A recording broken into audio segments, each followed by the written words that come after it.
Hai, Assalamualaikum.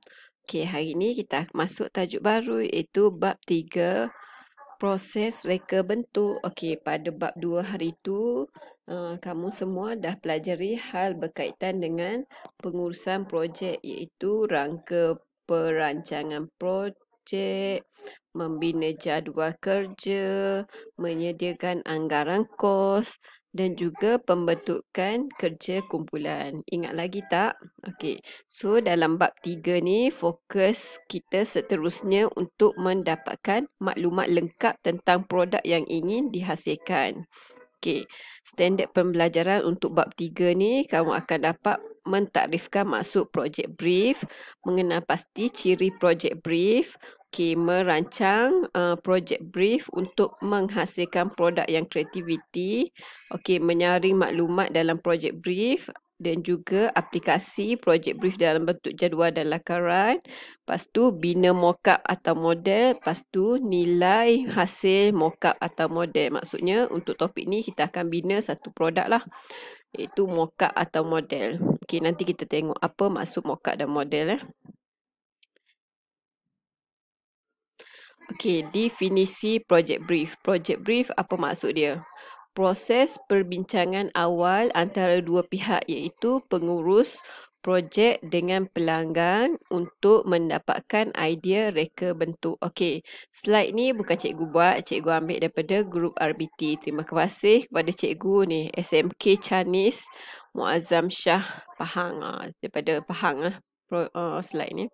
Okey, tujuan brief dilaksanakan proses perbincangan awal dua pihak ni untuk mendapatkan idea reka bentuk yang diingini. Okey, macam cikgu kata tadilah, kita nak jumpa pelanggan, berbincang, lepas tu kita tafsirkan buh dalam jadual, lepas tu untuk bina produk. Okey. 7 ciri projek brief. Okey, kita ada 7 ciri projek brief. Yang pertama, tajuk projek. Yang kedua, gambaran keseluruhan projek. Yang ketiga, kriteria projek. Yang keempat, perancangan pengurusan projek. Yang kelima, analisis kajian. Yang keenam, lakaran idea. Dan yang terakhir, mockup atau model. Okey, nanti kita tengok satu-satu macam mana. Okey, tajuk projek. Tajuk projek mestilah spesifik. Tajuk tu akan memberi gambaran, bentuk dan fungsi projek yang akan dihasilkan. Okey, tajuk projek. Ni apa dia? Gambar apa ni? Mesti spesifik. Okey, kalau kata ni pisau, okey, pisau lipat pelbagai guna. Nampak tak? Pisau lipat pelbagai guna. Boleh potong kuku, boleh potong seberguna lah ni. Potong apa lagi ni? Okey. Ataupun rak pisau dan buku. Tajuk dia nampak dah. Ni rak buku, boleh letak pisau. Rak pisau dan buku. Okey. Gambaran keseluruhan projek. Okey, pengurusan projek. Gambaran awal projek yang akan dihasilkan. Gambaran ni boleh ditunjukkan dalam bentuk foto, lakaran dan video. Okey, tengok ni gambaran. So, dia nak buat meja. So, meja ni menjimatkan ruang. So, dia boleh sorok bila nak guna, buka. Ni pun antara. Okey, ni adalah kriteria produk. Apa maksud kriteria produk? Ciri-ciri yang perlu ada pada produk yang diingini. Okey, boleh merujuk pada produk sedia ada. Okey, ni apa dia ni? Kerusi ke apa? Okey, siang-siang boleh jadi kerusi, malam-malam kamu turunkan benda ni boleh jadi katil. Hebat tak? Okey, perancangan dalam pengurusan projek. Okey, perancangan ni macam yang kita belajar itu, tentukan skop kerja, kos pengeluaran, masa, jadual kerja, kaedah pembinaan, pembahagian tugas dan lain-lain. Yang ni kita dah belajar dalam bab 2 itu. Okey, hasilkan kertas kerja yang lengkap berkenaan dengan projek yang akan dihasilkan. Okey, nak buat sesuatu projek mesti ada perancangan supaya benda tu terancang, terurus. Tak adalah rancang terus buat. Tak mau macam tu. Okey, ni project management ni, design, develop, analysis, evaluate. Okey, analisis. Dua kajian yang perlu dilaksanakan iaitu kajian reka bentuk produk dan juga kajian pasaran. Kenapa? Kajian reka bentuk ni buat perbandingan dengan produk sedia ada dari segi fungsi, bentuk dan lain-lain. Okey, lepas tu kajian pasaran pula, kajian yang persaingan sedia ada, sasaran pembeli dengan membuat soal lidik dan pemerhatian. Okey, contohnya kamu nak buat tempat rak buku. Rak buku yang ada pasaran macam mana? Okey, kamu kena bandingkan yang ada kat mana. Okey, rak buku yang ada kat IKEA, rak buku yang ada kat Shopee. Okey, perbandingan harga, perbandingan fungsi. Macam tu. Hebat tak kamu punya atau hebat tak yang tu? Apa kelebihan produk kamu? Apa kelebihan produk yang sedia ada? So, kamu boleh improve ataupun penambah baik daripada produk yang sedia ada. Okey, ni contoh juga.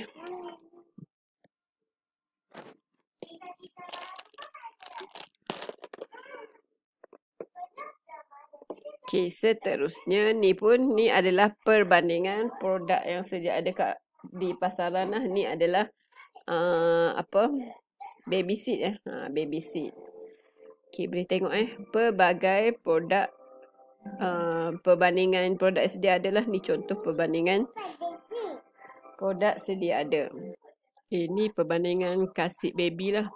Perbandingan dari segi jenama, dari segi berat, apa semua. Okey, banding. Okey, ni pula apa dia?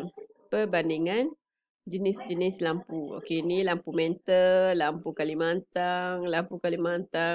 Mampat, lampu Kalimantan T5. Ni pun perbandingan lampu LED. Okey, boleh nampak. Dari segi kuasa, dari segi harga, dari segi jangka masa. Yang mana lagi berbaloi. Okey, ni perbandingan lah. Nak cakap kita analisis, kita buat perbandingan. Okey, lakaran idea. Okey, ni ciri projek brief yang ke-6. Lakaran idea. Lakar idea projek kamu yang nak buat tadi dalam bentuk visual untuk menarik minat pelanggan dan memenuhi kehendak mereka. Okey, kalau kata nak buat apa, cikgu kata tadi, rak buku. Okey, rak buku macam mana? Lakar dulu. Okey, ni antara salah satu contoh lakaran lah. Ni lakaran nak buat rumah. Okey. Okey, ciri projek brief yang terakhir, mock-up dan model. Okey, bina model olokan yang dibuat daripada bahan kita semula seperti kayu, gabus, span, polistrina, kertas dan lain-lain. Okey. Mock-up tu boleh berfungsi sepenuhnya atau separa berfungsi. Okey. Ni bila kamu nak buat projek tu, kalau kata kamu nak buat rak buku tadi, okey, kamu boleh buat daripada kayu, ataupun kamu nak buat daripada polystyrene pun boleh. Ataupun kamu nak buat daripada span. Span. Boleh ke buat rak buku daripada span? Tengok kesesuaian lah. Okey, ni contoh ni contoh model dan mock-up lah. Okey, ni dia buat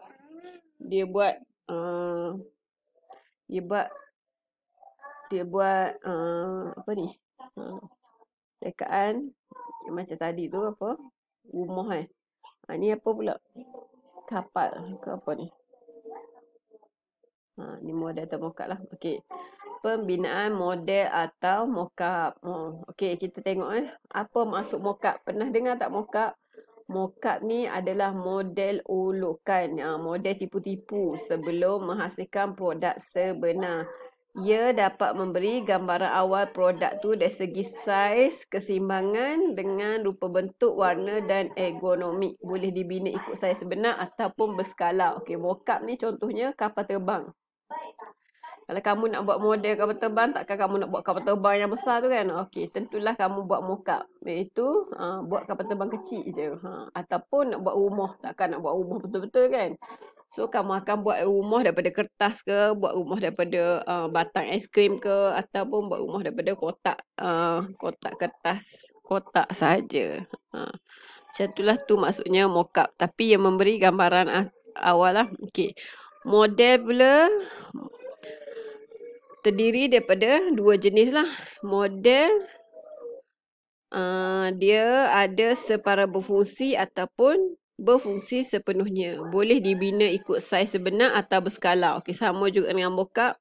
Boleh dibina ikut saiz sebenar ataupun berskala.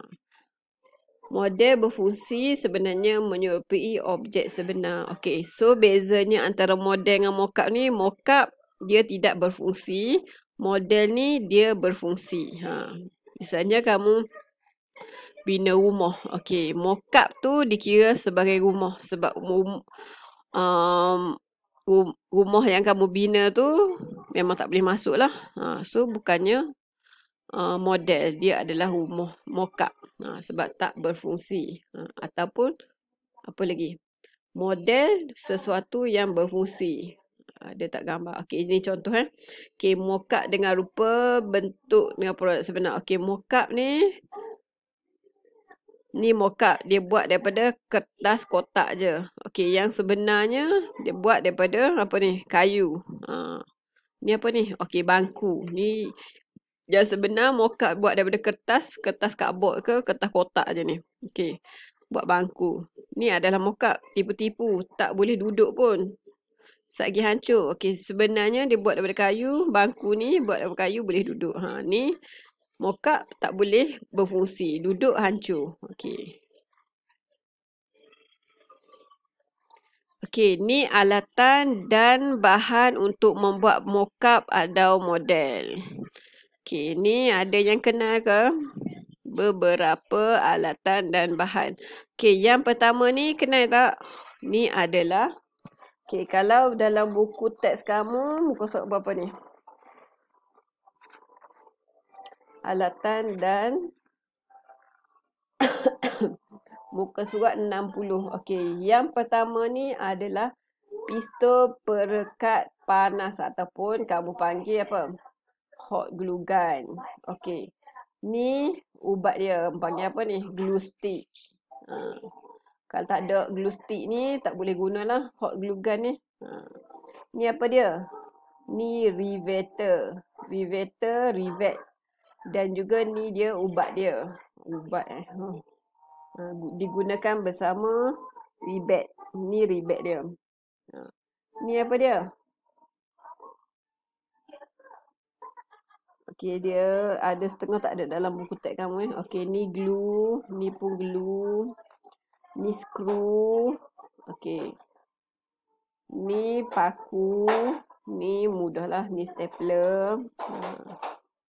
Ada gam pun, jenis gam kayu, gam PVC,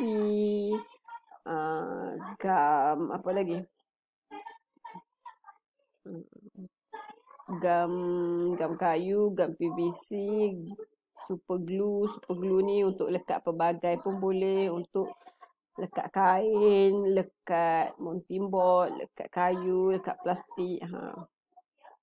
Okey, seterusnya menilai hasil mock-up atau model. Okey, tujuan buat penilaian kenapa? Pasal apa? Lepas kamu buat produk tadi, kita buat penilaian. Sebabnya, okey. 2 kaedah menguji dan membuat penilaian. Okey. Sebabnya, okey, sebab supaya produk kamu buat tu apa? Memenuhi kehendak pelanggan. Ada ketepatan rupa bentuk dan juga memenuhi kriteria project brief. Okey. Penentuan parameter penilaian. Parameter ni apa? Sesuatu ukuran yang ingin dijadikan piawaian. Parameter ni ditetapkan terlebih dahulu sebelum membuat pengujian model. Okey, apa dia tu? Kita tengok Okey, terdapat 2 kaedah. Ni lambat pula keluar. Okey, ujian lapangan dengan ujian di makmal. Okey, kita tengok Ujian terdapat dua lah. Ujian tadi cikgu kata ujian lapangan dengan ujian makmal. Ujian makmal, okey, airbag perlu dilepaskan sekiranya kereta mempunyai daya impak. Okey, itu ujian makmal. Kalau ujian lapangan contohnya pendua Azia ni perlu ditutup badan sebab belum